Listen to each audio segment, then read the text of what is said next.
Have you ever looked in the mirror and felt like you'll never be good enough no matter what you do? That feeling, known as self-hatred, is more common than we might think. It often stems from negative patterns we've carried since childhood. But while self-hatred can feel overwhelming, it doesn't define who you are. There are ways to transform it into self-compassion and acceptance. In this video, we'll explore the roots of self-hatred, how it impacts our lives, and, most importantly, how we can overcome it. The journey to self-compassion isn't easy, but it's possible and worth every effort. You're not alone, and today, we'll begin building a healthier relationship with yourself. What is self-hatred? Self-hatred feels like a persistent shadow, an inner voice that continuously highlights your perceived flaws and failures. It's a pattern of negative and self-critical thoughts, often rooted in past experiences, that makes you feel inadequate, no matter how much effort you put in. In everyday life, self-hatred can show up in various ways. You might recognize it in perfectionism, where you set unattainable standards and blame yourself for not meeting them. Another common sign is excessive guilt, where you constantly hold yourself accountable for things beyond your control.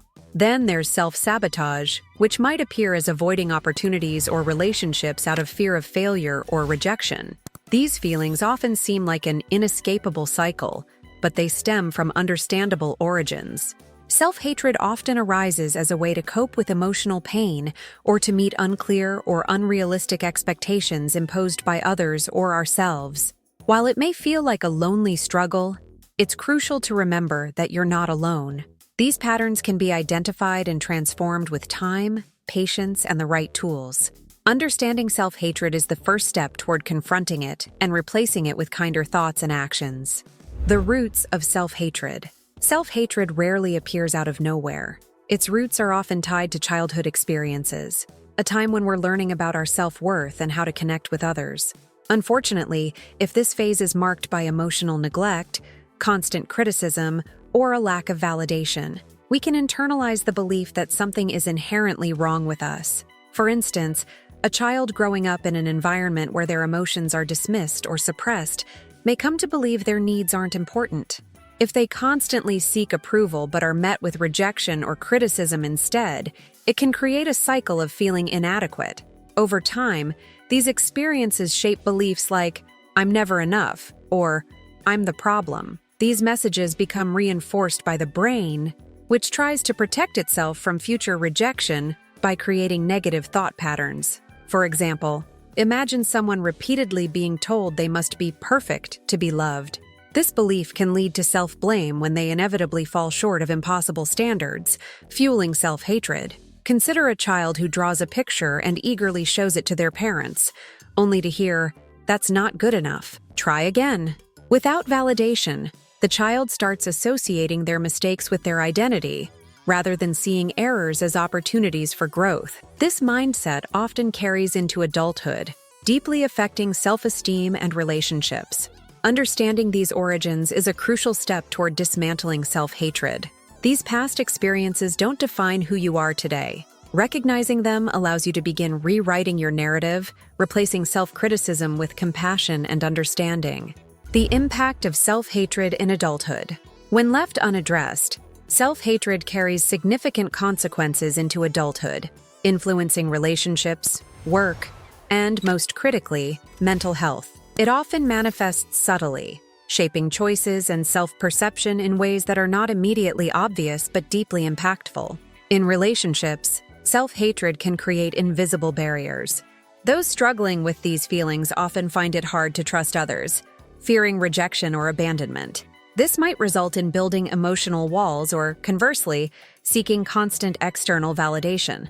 For instance, a genuine compliment might be met with suspicion, accompanied by thoughts like, "They're just being polite. They don't really mean it."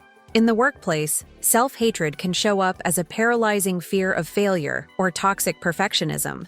This may lead to missed opportunities or excessive effort to avoid criticism, often at the cost of burnout. Picture a professional who avoids applying for a promotion, convinced they'll never be good enough, even when colleagues offer their encouragement. These patterns deeply impact mental health. Self-hatred is strongly linked to higher levels of anxiety, depression, and even self-sabotaging behaviors like procrastination or self-destructive actions. The cycle is relentless. Perceived failures fuel more self-criticism, reinforcing feelings of inadequacy and perpetuating the pattern. Acknowledging the ways self-hatred affects your life is a vital step toward breaking this cycle. By bringing these patterns to light, you can begin to challenge them and replace destructive thoughts with a more balanced and compassionate view of yourself. Breaking the cycle of self-hatred.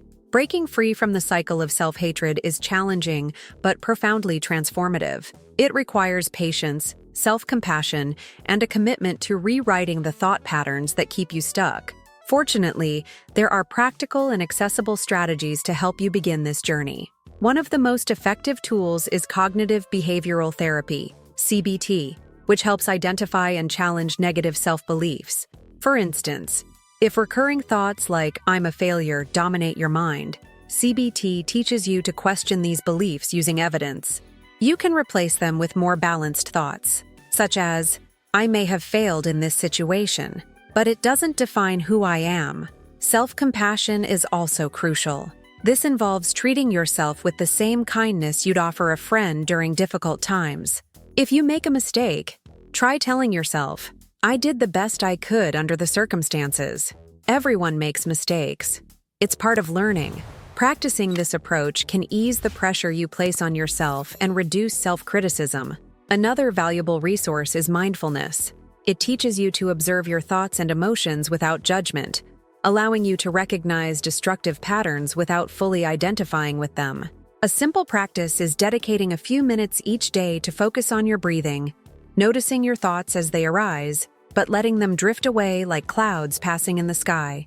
Incorporating daily practices like gratitude journaling can also make a significant difference. Write down 3 things you're grateful for each day, even if they're small, like, "I enjoyed my coffee today," or "I received a kind message." This helps train your mind to focus on the positive aspects of your life. Remember, change doesn't happen overnight. Breaking the cycle of self-hatred is a gradual process, but every small step counts. Over time, these efforts can lead to a more balanced and loving view of yourself, fostering resilience and emotional well-being. The importance of support and therapy. Overcoming self-hatred is a journey that doesn't have to be faced alone. The guidance of a therapist and the support of a strong network of loved ones can be transformative, providing perspective, encouragement, and practical tools for healing. Therapy plays a crucial role in uncovering the roots of self-hatred.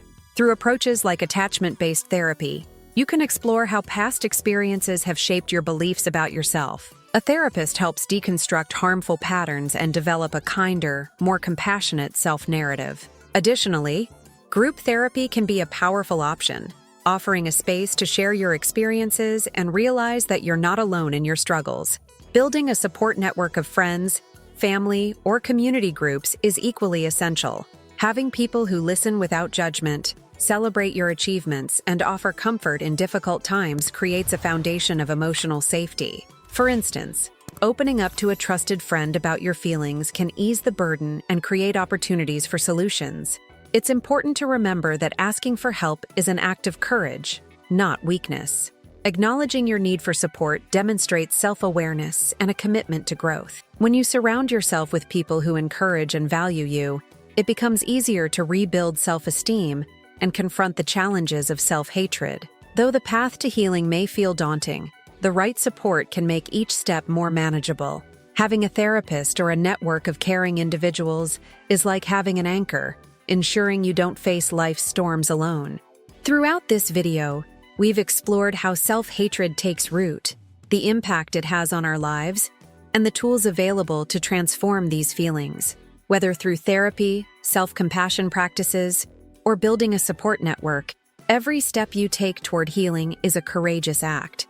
Remember, you are not defined by your mistakes or past experiences. You are worthy of love, starting with the love you give yourself. Today, take a moment for a small act of kindness toward yourself. It could be a quiet moment, a deep breath, or even saying out loud, "I deserve respect and care." This journey is yours, and you have the strength to keep moving forward. Small steps can lead to meaningful change.